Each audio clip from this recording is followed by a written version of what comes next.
Hello guys, welcome to my channel. If haven't subscribed till now, then please subscribe to my channel. Today's podcast is related to horror gen. This story is written by Molly Rogers. So let's start the podcast. The Girl in the Goethe House.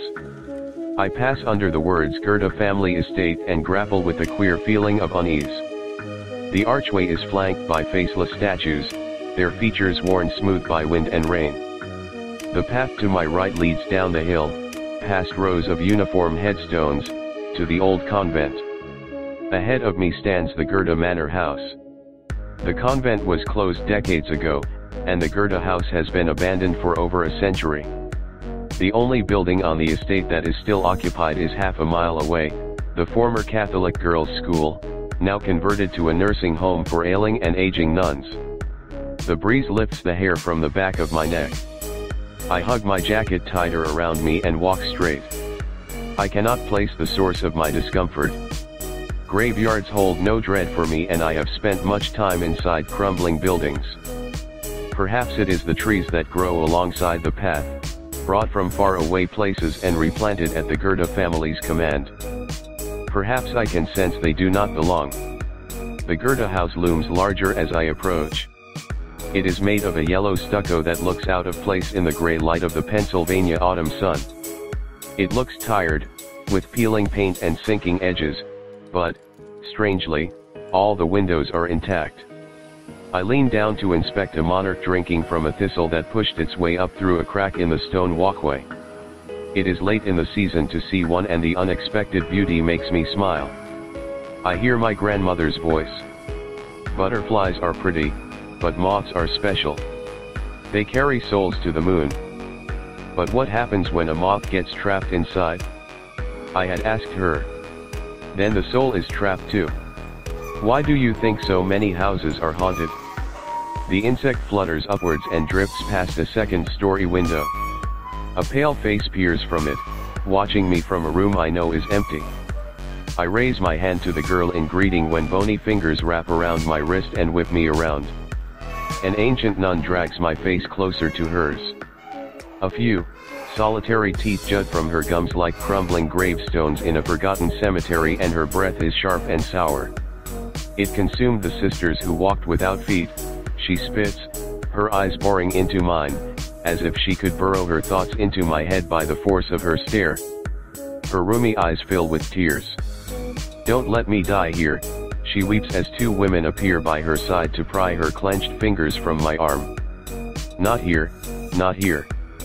One of the nurses leads the old nun away, patting her back and murmuring in soothing tones. The taller one remains and fusses over my wrist. I'm awfully sorry about that. Did she hurt you? I'm fine, I assure her.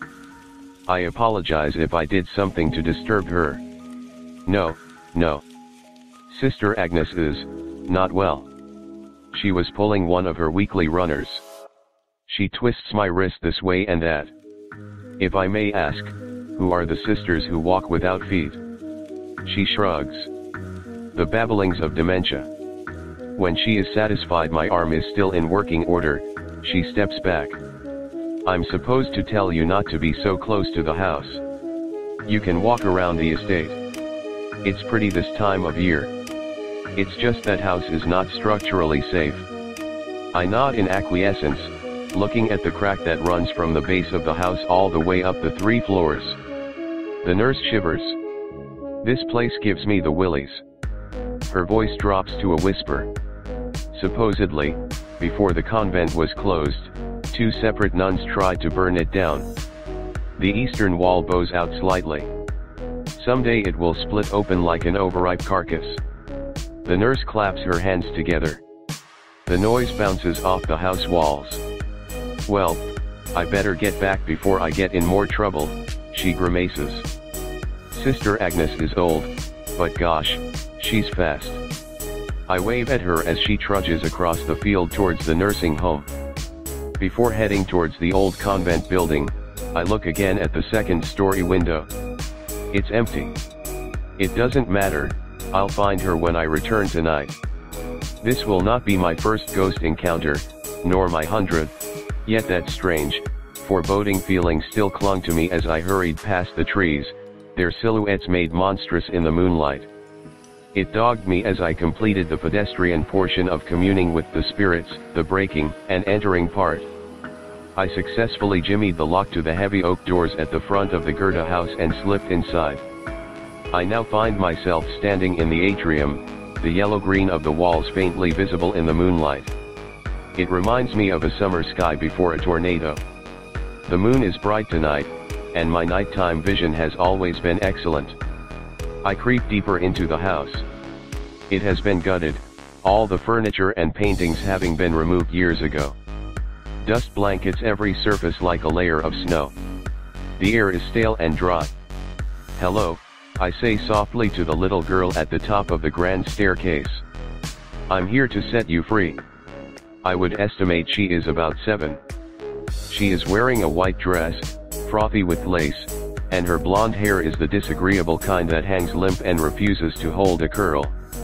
The room is dark, but she herself has a pulsating glow. She is pouting. "Hello," I whisper again. "I'm here to free you if you can take me to your wings." I pick my way across the squeaking floorboards. I put my right foot down and the board underneath splits. My foot goes through the hole and I pitch forward. I land hard and grunt as the air is pushed from my body. I can feel the splintered edges rake against my ankle. I'm sure it has drawn blood. Wincing, I gingerly extract my foot from the hole. I turn on my flashlight and the girl vanishes. I turn it off and she is waiting at the top of the stairs. I sigh and continue towards the stairs in the dark. I prod each board thoroughly with my shoe before transferring my weight. I reach the banister and the moon better lights my way. "Show me where your wings are," I say. The girl spins and rushes down a hallway. I follow. She reaches the third door on the left and passes through it. I catch up and twist the doorknob. The door swings inward and I enter. Aside from a brick fireplace, the room is empty. I limp to the window. I can see the spot in which I stood this afternoon. I turn on my flashlight and crawl around on the floor but can find no dead moths. I search in the corners and under flaps of sagging wallpaper but come up empty-handed. My hip clicks and my ankle is throbbing. I sit against a wall, massage my knees, then turn off my flashlight. "Where are your wings?" I call out. She appears next to the fireplace and extends a finger. I frown. "I already looked at the fireplace," I tell her. She stamps a scrawny leg, making no sound and disturbing no dust. She jabs her finger insistently. I scoot towards the fireplace and follow the line of her arm to a black brick. Her otherworldly shine makes it easy for me to see that the brick is not mortared in place, but rather juts out. The brick is rough against my finger pads as I shimmy it back and forth until it is loose enough to remove. Behind the brick I find a small box tied with twine. I look at the girl. She is across the room now, near the window, with her head cocked to one side. I take the box from the recess and blow off a thick layer of dust, then untie the twine. I unlatch the box and lift the lid. Inside is a dead, black moth. I can't imagine how it got caught here. Not caught, I think. Entombed. I think of that yellow-green sky. I lift the box toward the girl. "These are your wings." She nods, her eyes big and mournful. I can easily imagine her sitting dejectedly in front of a mirror as her mother pulls at her wilted hair, trying to make it presentable. I wonder who she was and what happened to her. She is just a child, trapped alone in this comfortless house for a century. I have helped countless other like her. I offer her a smile. "We'll take it outside and set you free."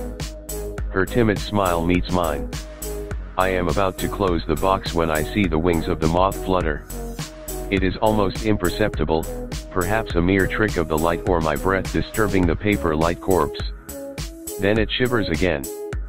I had wiped dust from the box. It had been undisturbed for many, many years. And yet the moth had moved. My eyes slide sideways. I can see the girl on the edge of my vision. Her face. There is something about her face. Something, trembly, like her skin is about to slip off. I snap my gaze to her. She looks normal as a ghost can look. Still. These are your wings. My tone is soothing, loving. She nods emphatically and runs into the hallway, beckoning me to follow. I hesitate, then shine my flashlight on the box. The moth is grotesque and disfigured. It has 8 legs when it should have 6. Its wings are hard and shiny, its body too long. Is it even a moth? It consumed the sisters who walked without feet, was what Sister Agnes said. The sisters who walked without feet. I had walked the grounds this afternoon, walked through the empty convent and the servants' quarters, stood outside the former girls' school, now a nursing home.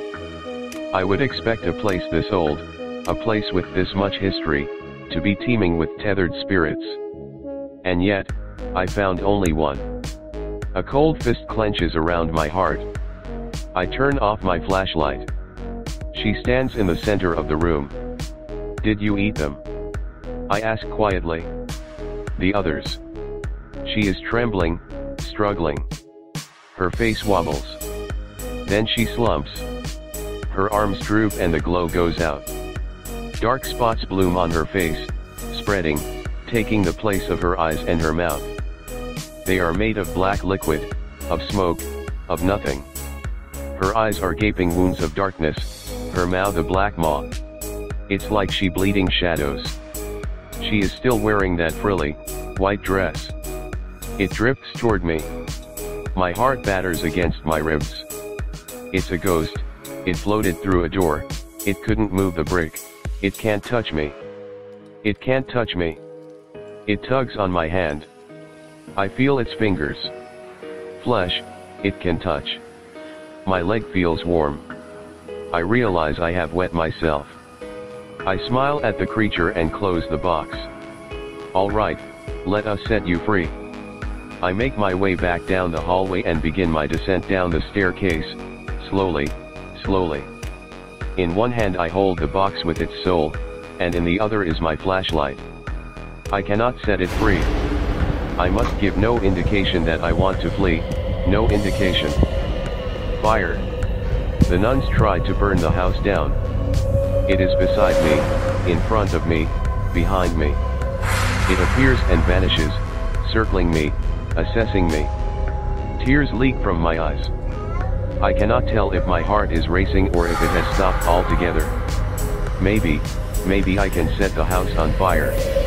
I can get outside without the mob. I can hear it fluttering inside the box.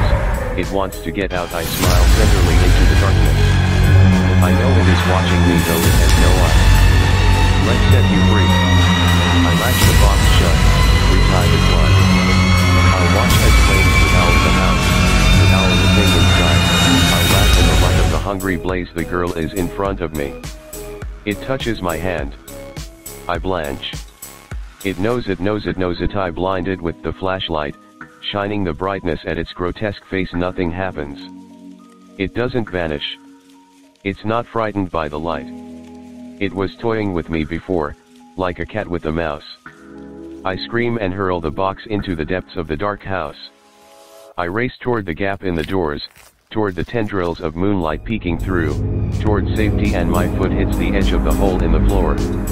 My heel dangles over nothing. I almost regain my balance. Sidney, delicate fingers wrap around my ankle and yank. I hear a snap. I crumple. I try to pull my leg from the hole, but I nearly pass out from the pain. My leg feels wet, so wet, and I know I am bleeding profusely. I scream for help, scream as loudly as I can, but only my ears can hear it. I'm dizzy. I taste copper. I try to crawl towards the door, but the jagged pieces of wood trap my leg. Trap me. My flashlight has rolled out of reach. The bulb flickers. Flickers. Goes out. In the darkness, I hear the fluttering of wings beating against a box. It stands over me, toying. Waiting. It only eats the dead. No moth will carry my soul to the moon. Thank you for listening the podcast. Subscribe for more.